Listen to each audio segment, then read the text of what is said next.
São Paulo, que cidade, hein? Uma das maiores do mundo.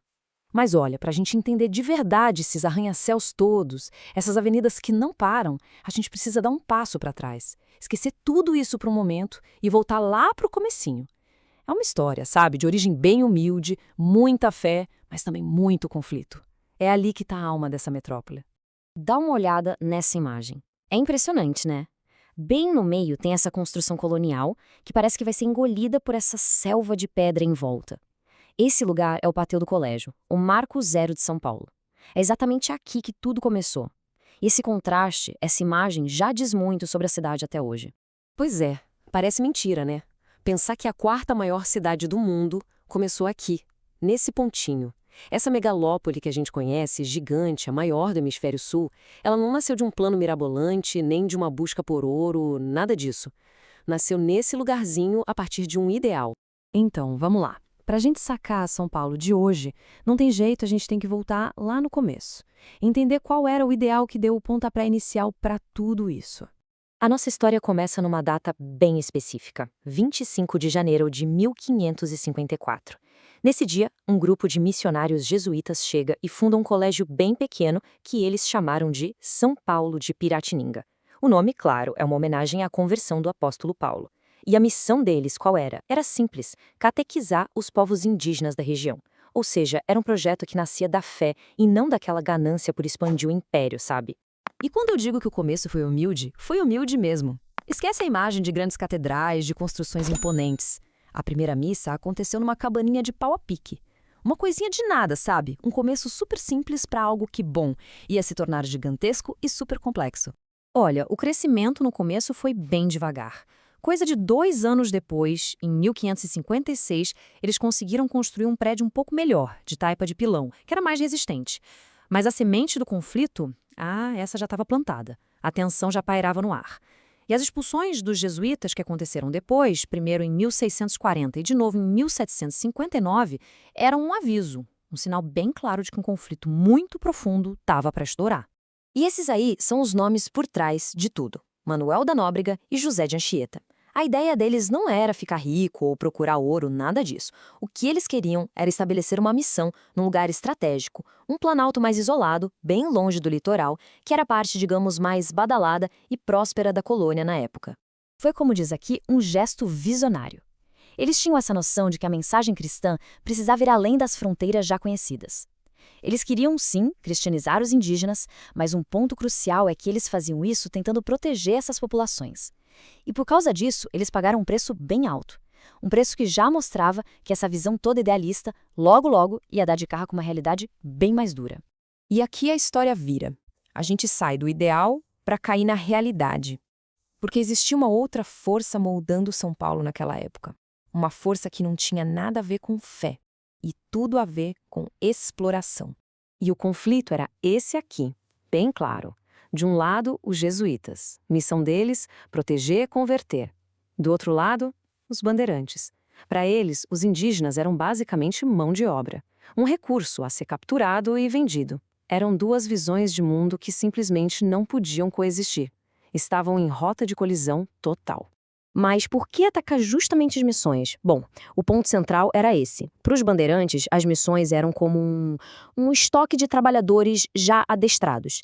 Então, eles invadiam para capturar essa gente. Isso, claro, gerou um conflito violentíssimo que se arrastou por décadas e foi fundamental para moldar o caráter da cidade. Essa tensão, sabe, entre o sagrado e o profano, entre proteger e explorar. Ok, agora vamos dar um salto no tempo. Pulamos alguns séculos. São Paulo cresceu, virou uma cidade industrial e aquele conflito antigo, ele se transformou. A luta agora não era mais lá no sertão. A briga agora era nas ruas da cidade. Era entre o capital e o trabalho. 50 mil, mais de 50 mil. Em 1917, esse era o número de trabalhadores que tomaram as ruas. Foi um momento chave, super crítico na história da cidade. Um momento em que São Paulo literalmente parou. A greve geral de 1917 foi isso, uma explosão. Uma resposta às condições de trabalho que eram terríveis na cidade industrial.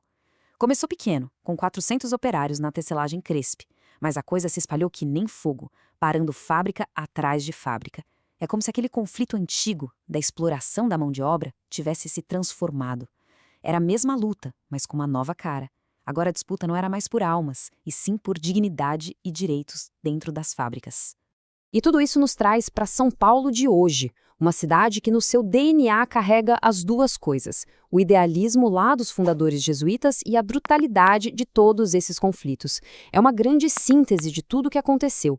Os ecos da exploração colonial e das lutas dos operários, eles ainda ressoam hoje. Essa citação do padre Alfredo José Gonçalves, para mim, resume perfeitamente a cidade. Multidão rima com solidão, mas também com mutirão. É exatamente isso. É um lugar onde dá para se sentir totalmente sozinho no meio de milhões de pessoas, mas, ao mesmo tempo, é um lugar onde a solidariedade, o mutirão, eles aparecem e florescem de jeitos que a gente nem espera. E esses paradoxos, esses contrastes, estão em todo canto. É só olhar em volta. A riqueza absurda de um lado e a pobreza extrema do outro. A vida cultural pulsando e, ao mesmo tempo, a solidão dentro de um carro no trânsito.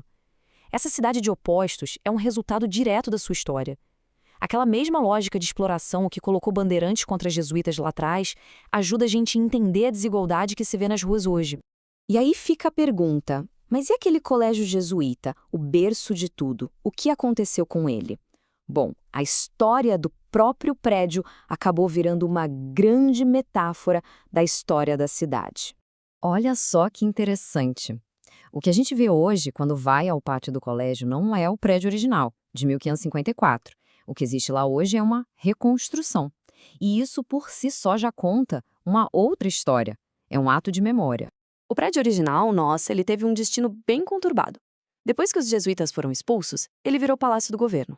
Aí foi alterado, se deteriorou com o tempo e, no fim do século XIX, foi simplesmente demolido. O berço da cidade, o ponto zero, foi literalmente apagado do mapa. E aí, muito tempo depois, em 1979, inauguraram essa reconstrução. Mas a ideia não era só fazer uma cópia do passado. O objetivo, como diz a citação, era criar algo novo, mas sem esquecer das riquezas e principalmente das dores do passado. É quase a própria cidade em forma de arquitetura, sabe? Reconhece o conflito, a perda, mas ao mesmo tempo é um ato de fé no futuro. É um símbolo perfeito de como São Paulo lida com a sua própria memória. E no fim, a gente fica com essa pergunta, né? Como é que uma cidade consegue honrar um passado tão complicado como esse e, ao mesmo tempo, continuar construindo seu futuro sem parar? O pátio do colégio ali, reconstruído no meio dos arranha-céus, é um lembrete constante disso. São Paulo é uma cidade que está o tempo todo negociando com o seu passado. Um passado de fé, de violência, de muita luta, mas também de muita reinvenção. E essa é uma conversa que, pelo visto, ainda está longe de acabar. Se você gostou do vídeo, não se esqueça de se inscrever no canal, compartilhar, curtir e comentar. E até o próximo vídeo!